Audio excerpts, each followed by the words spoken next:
A minha impressão, presidente, é até que, a rigor, se a questão tivesse sido suscitada na Câmara ou no Senado, no âmbito legislativo, ter-se-ia percebido que aqui tem-se uma hipótese, mesmo que eu falei ontem, de uma omissão ou lacuna legislativa, considerando que, embora se trate de lei processual, mas com efeitos materiais, e aí temos jurisprudência do tribunal nesse sentido, o que restou foi um não tratamento para as situações que estavam nessa transição. E faltou, portanto, uma norma de transição para afetar os casos que estavam em tramitação. Normalmente, quando se muda um sistema, normalmente é recomendável, até nas páginas de técnica legislativa, que se trate da temática anterior, das situações anteriores, considerando, inclusive, no caso específico, a duração do processo. O que nós estamos tentando fazer é um construto, é uma construção dentro da dogmática que nós aplicamos para fazer repercutir também sobre os casos em tramitação. É essa a perspectiva. Ministro Gilmar, apenas para auxiliar a sempre valiosa reflexão de Vossa Excelência, de fato é um problema de direito intertemporal e eu compreendo a argumentação do ministro Fachin lastreada na ideia de retroação da lei mais benéfica, mas nós temos um sistema jurídico positivado que não é, obviamente, todos concordamos, um adereço. E aí nós temos no Código de Processo Penal, letra expressa, artigo 2º, a lei processual penal aplicar-se-á desde logo, sem prejuízo da validade dos atos realizados sob vigência da lei anterior. E a acentuar a indisponibilidade da ação penal e ainda mais da jurisdição. Artigo 42. O Ministério Público não poderá desistir da ação penal. Está descrito no Código. Então, realmente, é um problema que, se a ação penal é indisponível para o seu titular, imaginemos o exercício da jurisdição, que vai ficar ao vedrio das partes. Eu, particularmente, acho que isso se choca contra o Código de Processo Penal. Permite? Ministro Gilmar, aqui também uma reflexão. Eu teria dúvidas em afirmar que o Congresso, o legislador, deixou de fazer uma regra de transição. Não me parece que dentro da ratio da norma, e eu digo isso porque participei como presidente da comissão criada pela Câmara, dentro da ratio da norma, a regra de transição não era cabível no Congresso. Porque a ideia da justiça consensual, ontem foi muito bem levantada pelo ministro André, é evitar o processo. Toda a ideia é evitar o processo.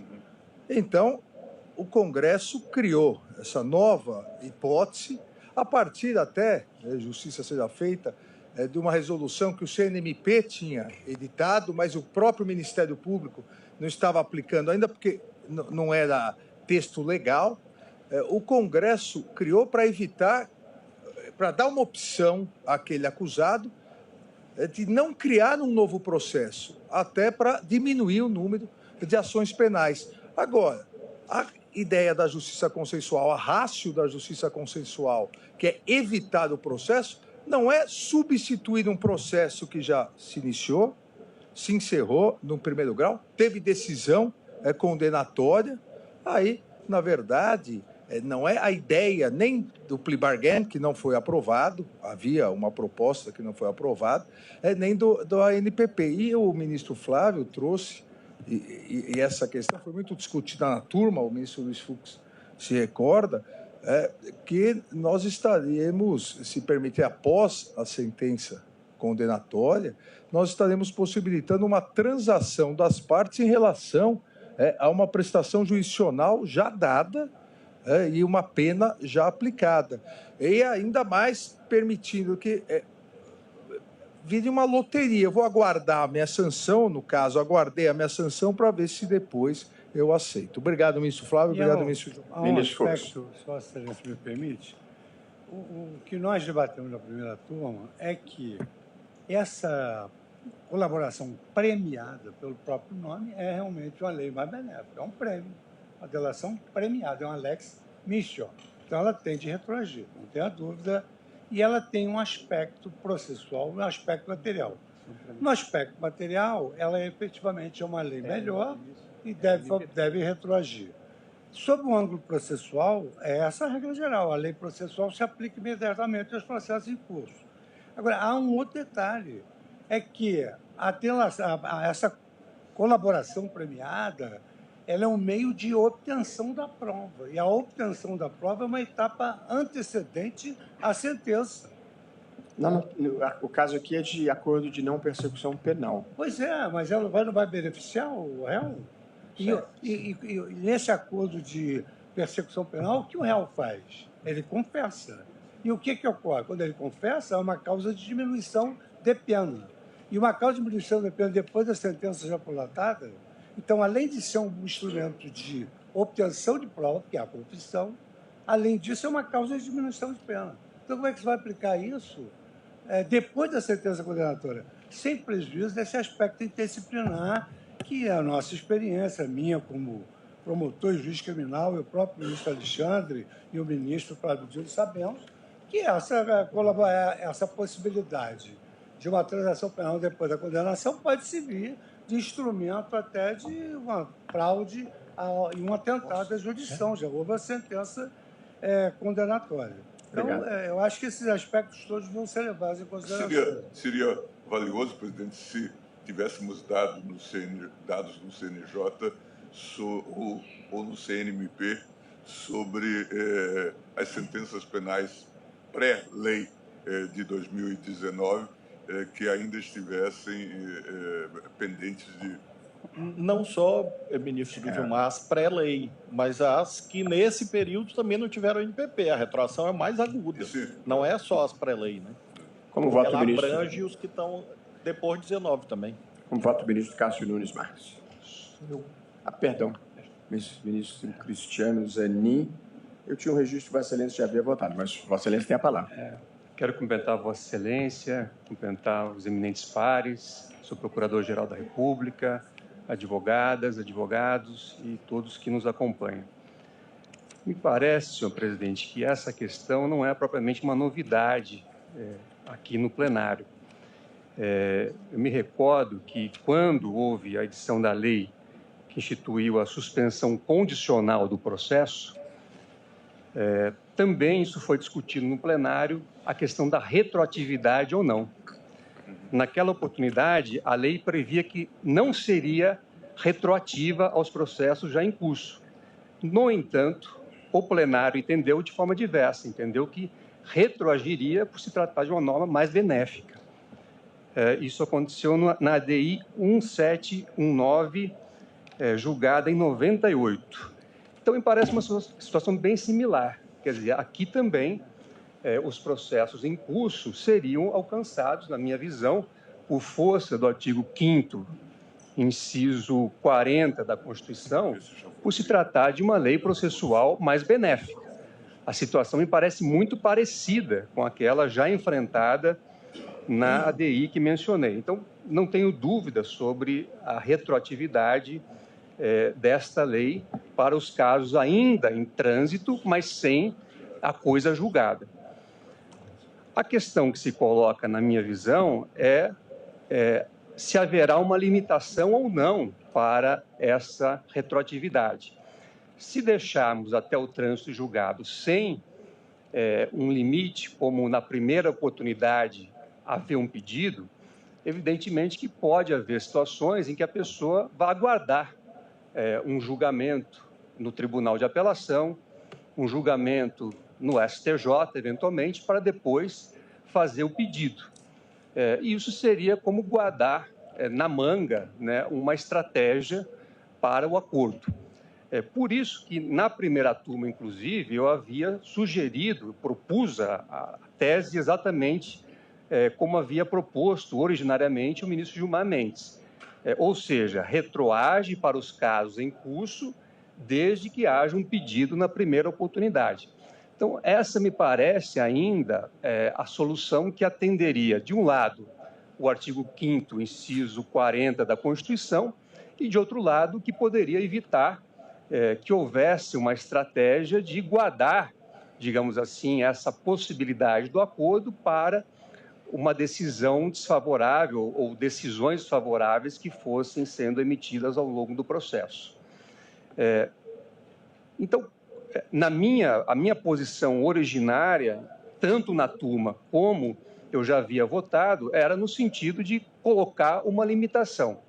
Pode ser a primeira oportunidade, pode ser um prazo, eventualmente, tal como já fizemos em situações anteriores. Por exemplo, quando o plenário julgou a nova lei que disciplinou a questão do estelionato, foi dado um prazo de 30 dias para que houvesse a representação tal como exigida pela nova lei.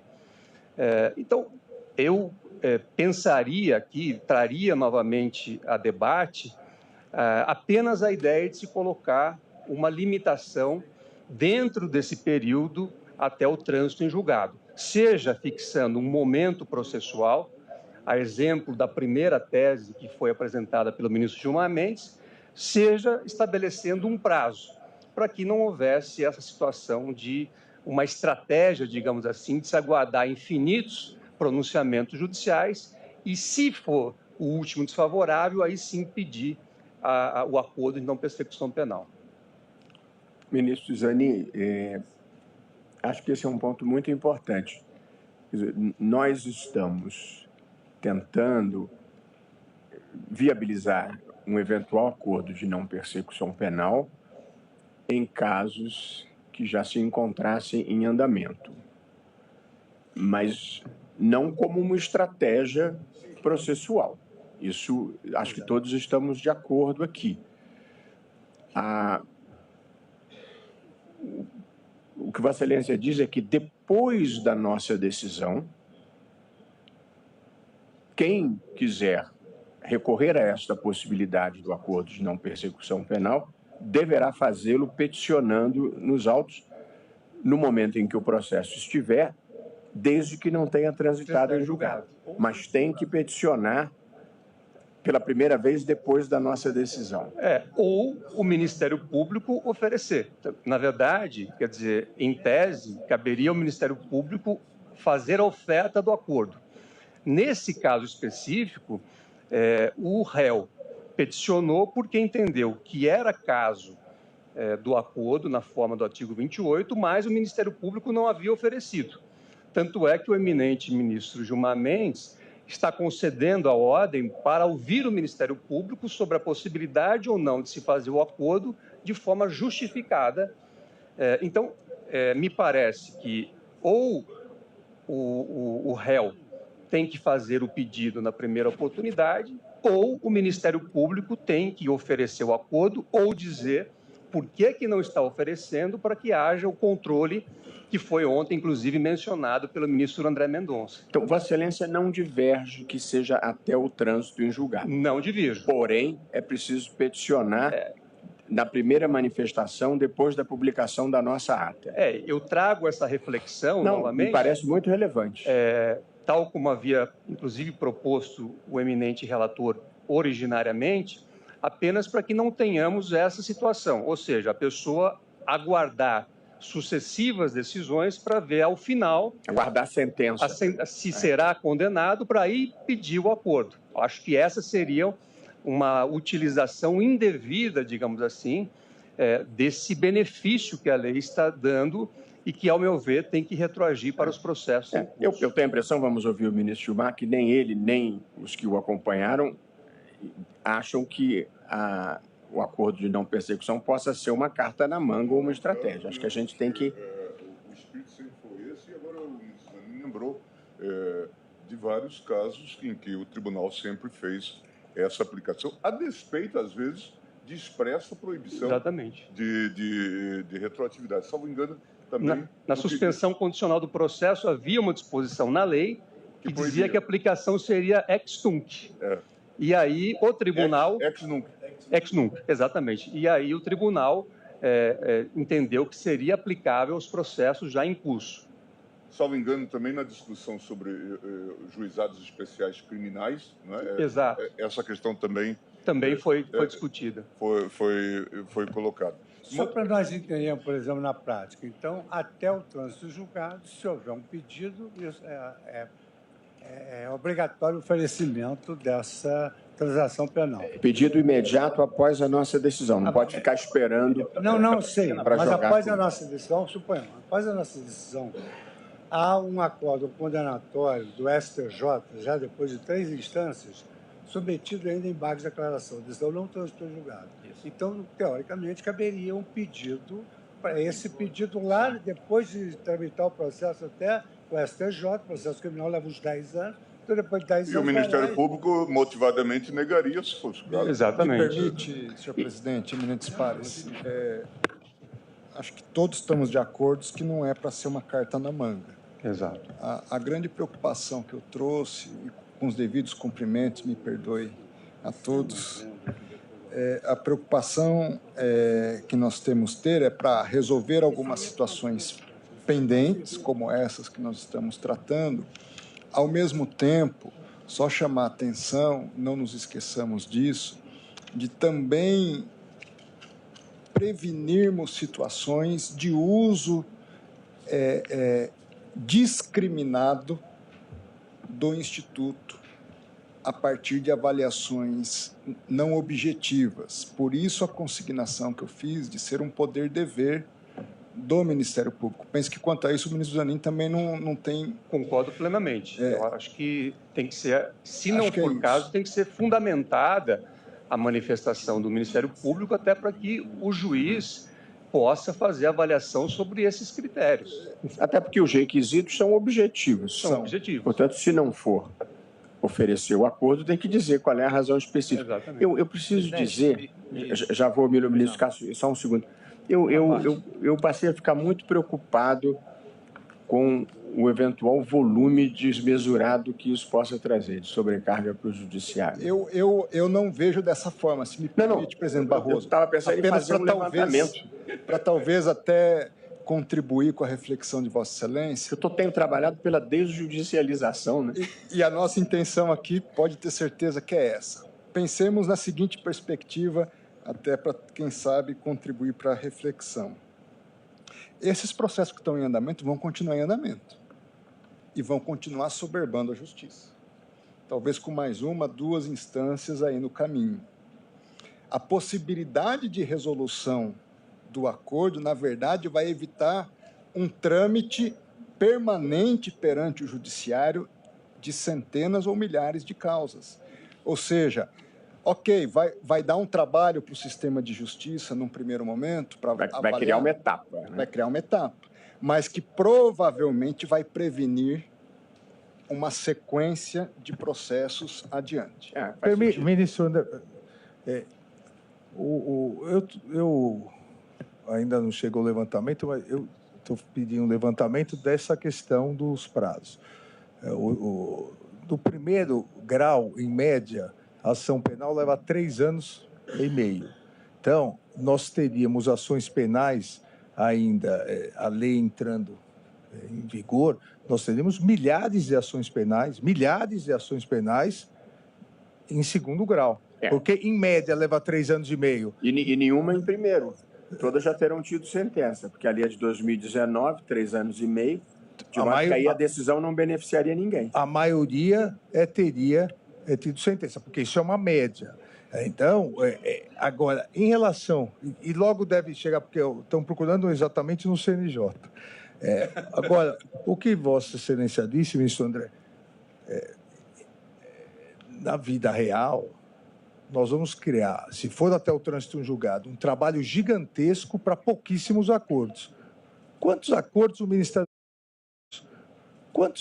Ministério Público vai propor se já houve a sentença condenatória? Já houve a sentença condenatória, o Ministério Público obteve a procedência da ação.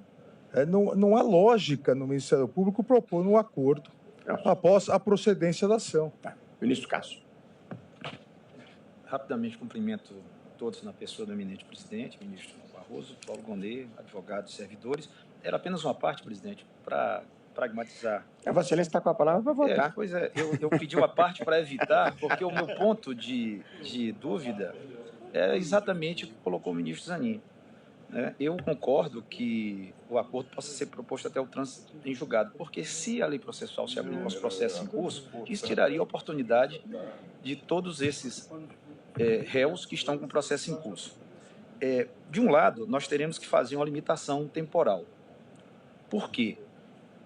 Porque se não fizermos a limitação temporal e não, talvez, a primeira oportunidade de se falar nos autos, nós poderemos ter um grupo de réus que possuem defesas mais bem preparadas, advogados mais experimentados e que possam aguardar que venham decisões desfavoráveis, fazer o manejo ordinário dos recursos cabíveis e aguardar a proximidade do trânsito em julgado para peticionar o acordo de não persecução penal.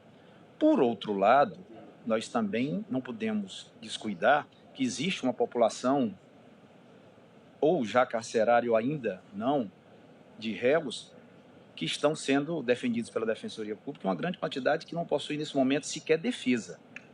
E a primeira oportunidade de se falar nos autos pode retirar dessas pessoas a oportunidade real desse acordo de não persecução penal. Então, eu concordo com a propositura do ministro Zanin, que já foi também absorvida pelo ministro Gilmar, mas proporia uma fixação de prazo. Se me porque permite, isso... Pois não. Uma parte, ministro Cássio, por isso eu até fiz uma consideração à luz do voto do ministro Zanin, perguntando à Sua Excelência sobre a questão do poder-dever. Porque, além de ordinariamente ser um poder-dever, penso eu que a melhor solução, ainda assim, é que mesmo nas situações de retroação, esse papel caiba à acusação, seja porque é ela quem tem condições de avaliar se é o caso ou não, porque, eventualmente, ela pode simplesmente despachar, entendo que não, eu prefiro prosseguir com a ação. E... também pensando em situações onde não há um defensor constituído para esse acusado. Mas eu acho, ministro André, que a ideia é essa, não afastar a primazia do Ministério Público de fazer essa postulação. Eu acho que a gente está discutindo uma etapa posterior, quando existe essa inércia. Então, quer dizer, o réu ficaria com a possibilidade de, até o trânsito em julgado, manejar os recursos cabíveis e aguardar um desfecho desfavorável para propor ação o acordo de não persecução penal. Isso violaria o princípio da cooperação processual e da boa-fé objetiva. Por um outro lado, se apertarmos de uma determinada forma, que coloque, por exemplo, que seja peticionado no primeiro momento, após a publicação da ata desse julgamento, nós teríamos toda uma outra população de réus que ficariam à margem dessa possibilidade. Se me permite, então, ainda a ideia era contemporizar contribuir, o parágrafo 14 do artigo 28A, acho que já dá a solução. Porque ele diz o seguinte: no caso de recusa, e penso eu de omissão também, por parte do Ministério Público em propor o acordo de não persecução penal, o investigado, leia-se, nessas circunstâncias, o acusado, poderá requerer a remessa dos autos ao órgão superior. Então, já haveria aqui uma válvula para a construção, seja para a aplicação específica do 14, seja para que esse requerimento seja feito perante o próprio judiciário. No caso de recusa. Porque no caso de recusa, ele não tem aí um marco temporal, né? Vossa Excelência, então, está com a posição do ministro Zanin até o trânsito em julgado, mas com a exigência de apresentar na primeira oportunidade após a nossa decisão. Não, eu nessa parte, não seria uma divergência. Eu acho que talvez, se fixarmos a primeira oportunidade após a publicação da data do julgamento para falar nos autos, nós teríamos aí um grupo de réus que estariam aparelhados do ponto de vista de defesa para fazer essa propositura, e uma outra parte que hoje é representada pela Defensoria, e uma outra que sequer está representada nos autos nesse momento, que não terá essa oportunidade imediatamente ou certamente perderá a oportunidade. Então, a minha proposta é que, assim como fizemos em outros casos, a gente faça uma fixação de um prazo para que essas postulações possam ser feitas. Pode ser de 30 dias, pode ser de 6 meses, isso é uma discussão, se eventualmente a ideia vier a ser acolhida. Presidente, na linha da preocupação do ministro Zanin, antes de qualquer ato decisório subsequente à decisão. Pode ser uma alternativa. Porque aí evita a manipulação. Pode ser uma alternativa. Posso dar uma sugestão aqui, pegando a discussão, em que pese, isso vai ser ainda votado, contabilizado, tendo que deva ser até a sentença de primeiro grau, mas essa preocupação do ministro Zanin, do ministro André, do ministro Cássio, de Vossa Excelência ontem, das defesas, algumas defesas mais atentas, outras não. Então, me parece que seria mais fácil aqui fixar um prazo para o Ministério Público, aí, porque todo processo tem um promotor ou um procurador da República. Então, é fixado 60 dias da publicação da ata, o membro do Ministério Público deverá se manifestar sobre o oferecimento ou não do acordo de não persecução penal. Iguala todos os réus, absolutamente todos. O prazo pode ser 100, 120, mas iguala exatamente todos os réus, porque então, sempre tem um membro do Ministério Público. O Ministério Público, então, terá que se pronunciar em todos os processos pendentes com condenação até 4 anos, é isso? Então, em todos os processos, exatamente, em que haja a possibilidade do ANPP, na minha posição até a sentença de primeiro grau, mas quem deverá se manifestar sobre o oferecimento ou não é o membro do Ministério Público. Aí não importa se o réu está com 10 advogados ou está indefeso, todos os casos terão manifestação, até porque em algum momento o Ministério Público vai ter que se manifestar. E o Ministério Público nisso é mais organizado para poder analisar imediatamente. Senhor presidente, eu queria apenas ressaltar que essa posição, que é fruto dessa construção, ela é uma boa síntese, me parece. Vai na direção de haver controles e evitar abusos. Haveria ponderação quanto ao prazo. É evidente que todos nós sabemos que, como o ministro André disse, haverá pleitos de aplicação da regra do órgão superior do Ministério Público e haverá habeas corpus. Na eventualidade do promotor procurador pública não propor, haverá habeas corpus, mas isso é um direito fundamental, obviamente não se debate. Acho que é uma posição de meio termo, essa que vem sendo construída. Parece uma boa construção, sim. E pondero quanto ao prazo. Eu acho 120 dias muito. Talvez o doutor Gonê tenha mais... 60 dias... A gente não tem, a gente está trabalhando no escuro, sem saber o número de processos que a gente está lidando, né? Poderia... pensei rapidamente aqui do porquê retirar essa possibilidade do réu. Porque não incluí-lo também dentro deste prazo, isso não iria otimizar o trabalho do Ministério Público? Talvez sem prejuízo da manifestação. Sem prejuízo da manifestação. Sem prejuízo da manifestação. Mas ficaria aqui uma orientação que até o professor Paulo Gonê, via CNMP, poderia regulamentar, determinando a todos os membros do Ministério Público que imediatamente dessem cumprimento à decisão, sem prejuízo da manifestação da defesa. Agora a preocupação é com o prazo. Bom, se eventualmente for acolhido.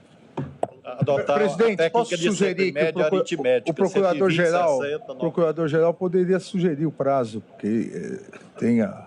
Eu estava pensando aqui, eu não sei se esse é um levantamento fácil, entendeu? Que a gente pudesse suspender e chegar aqui com o número de processos. Se forem 500, é diferente de serem 50 mil. Então. Presidente, nesse caso específico, me parece que o número de processos não importa mais, porque se forem 500, nós teremos 60 promotores. Se forem 5 mil, nós teremos 600 promotores, porque cada caso tem um promotor, para vários casos. Então, a instituição Ministério Público, eu tenho certeza, dará conta disso.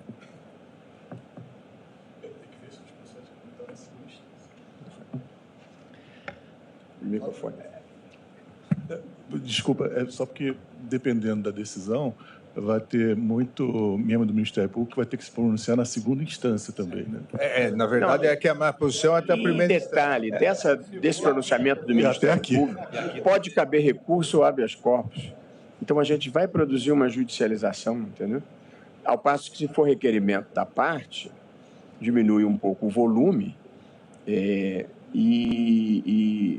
minimiza a quantidade de recursos, entendeu? Tem um outro fator aqui também, que, embora estejamos debatendo a tese, aqui nós não temos um precedente vinculante, né? É uma tese que deveria ser seguida, evidentemente, mas não é um precedente vinculante. Mas, Suzane, num caso anterior, que foi a sucessividade de manifestações em alegação final, que o delator deveria falar depois do delatado, o plenário determinou que o eventual descumprimento geraria nulidade nos casos. Pode, da mesma forma... Essa complementação seria importante. Presidente, eu gostaria de fazer uma sugestão a Vossa Excelência, ao relator e aos colegas.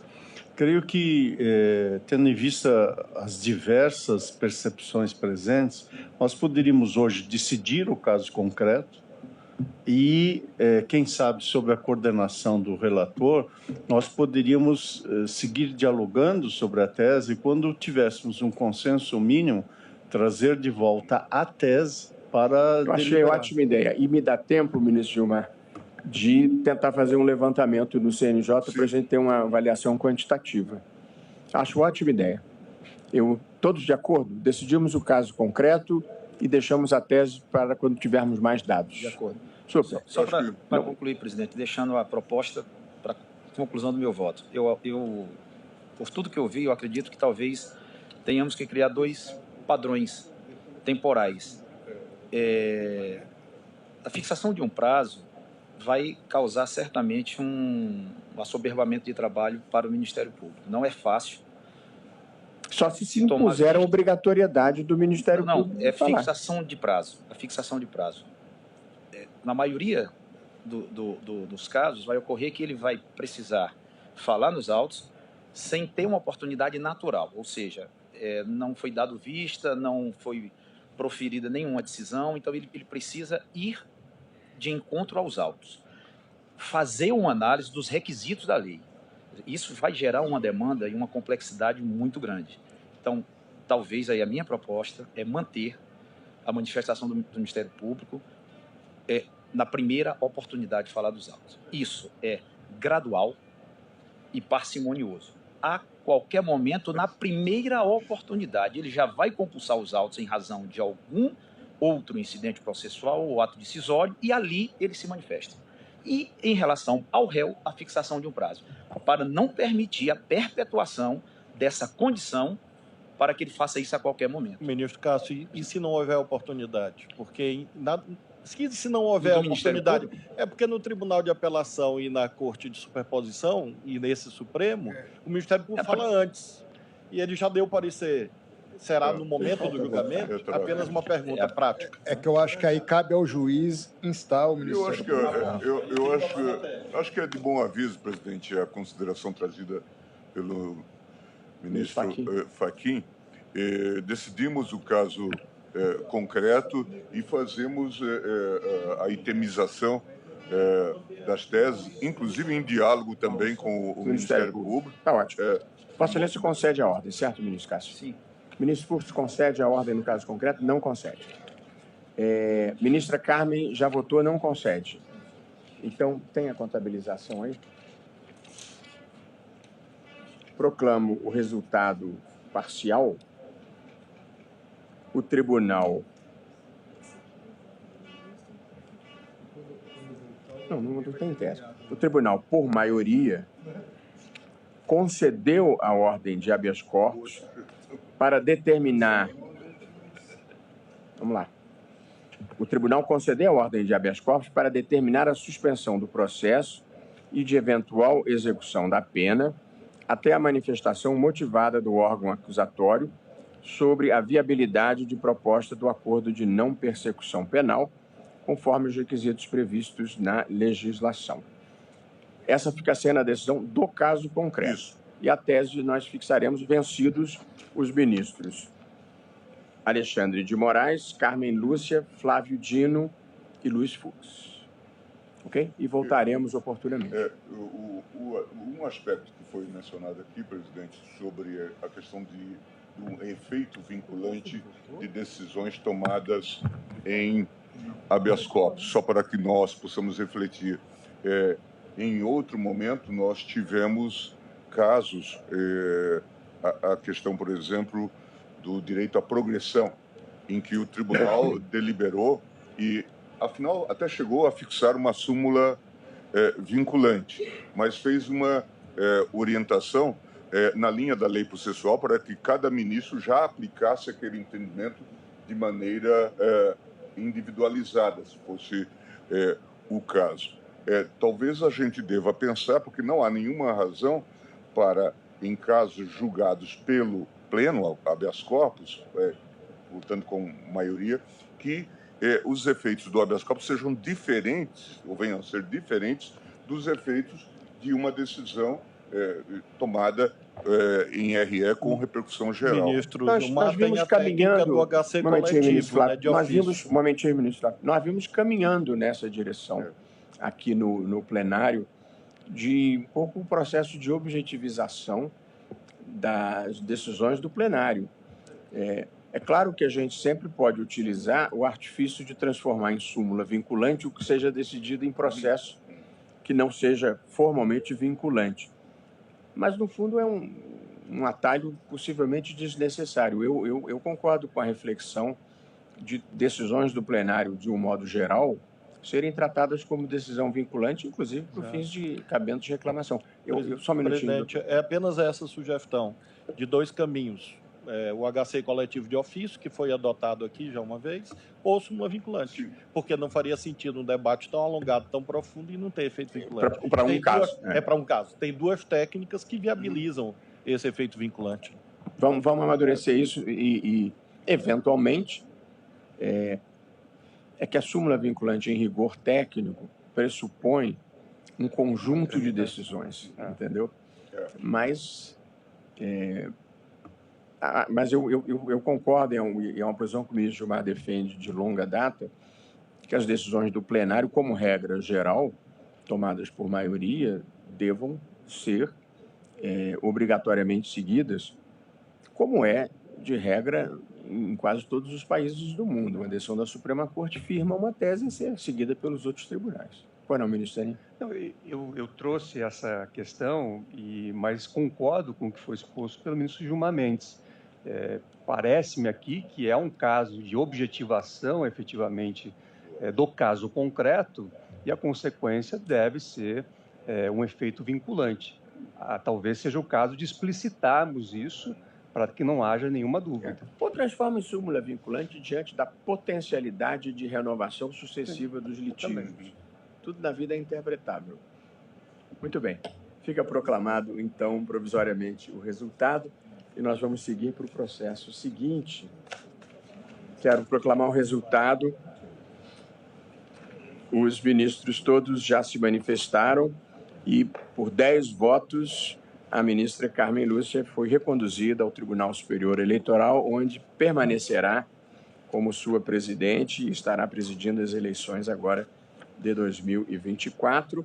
Houve um voto para o ministro Dias Toffoli e, apenas para evitarem-se intrigas, há uma praxe no Supremo Tribunal Federal de que o próprio candidato não vota em si próprio e vota no candidato subsequente. Daí o voto do ministro Dias Toffoli. Parabéns, ministra Carmen Lúcia. Estamos todos muito felizes e confiantes e seguros de estarmos os juízes e o país sob a condução de Vossa Excelência nas eleições municipais de 2024. Muito obrigada, presidente. Muito obrigada a todos os senhores ministros, pares, pela confiança que depositam com este voto. Muito obrigada. E apenas para registrar, o nosso diretor-geral, Eduardo Toledo, já encaminhou, estará encaminhando aos ministros a lista de votação do representante do Supremo no Conselho Nacional do Ministério Público. Já receberam. Ótimo. Muito bem.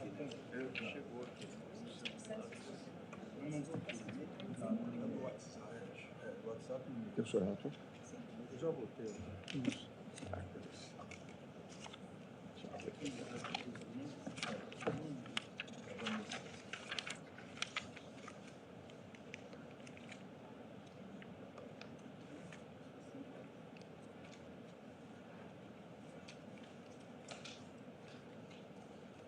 Nós vamos seguir para os processos subsequentes.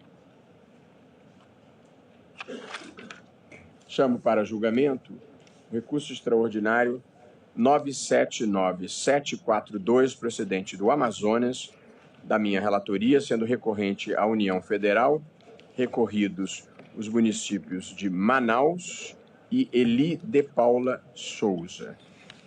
E chamo para julgamento conjunto o recurso extraordinário 1.212.272, procedente de Alagoas,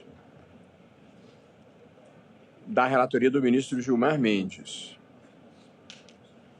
sendo recorrente Malvina Lúcia Vicente da Silva e recorrido à União Federal e o Estado de Alagoas e o município de Maceió.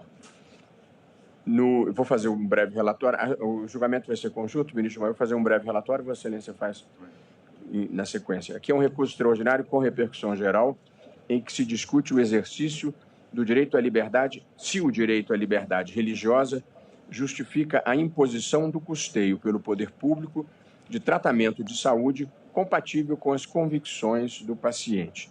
No caso concreto, foi uma ação proposta contra a União, o Estado do Amazonas e o município de Manaus, na qual se pleiteia, lá na origem, que os entes federativos sejam obrigados, liminar e definitivamente, a custear as despesas necessárias para que o autor se submeta à cirurgia de artroplastia total primária cerâmica no município de Itu, em São Paulo, incluindo passagens aéreas, hospedagem e alimentação. Após a antecipação dos efeitos da tutela, o autor foi contatado pela Central de Regulação para se submeter à cirurgia, mas se recusou a realizá-la nos moldes ofertados. Declarou que integrava a comunidade Testemunhas de Jeová e, por isso, não aceitava receber transfusão de sangue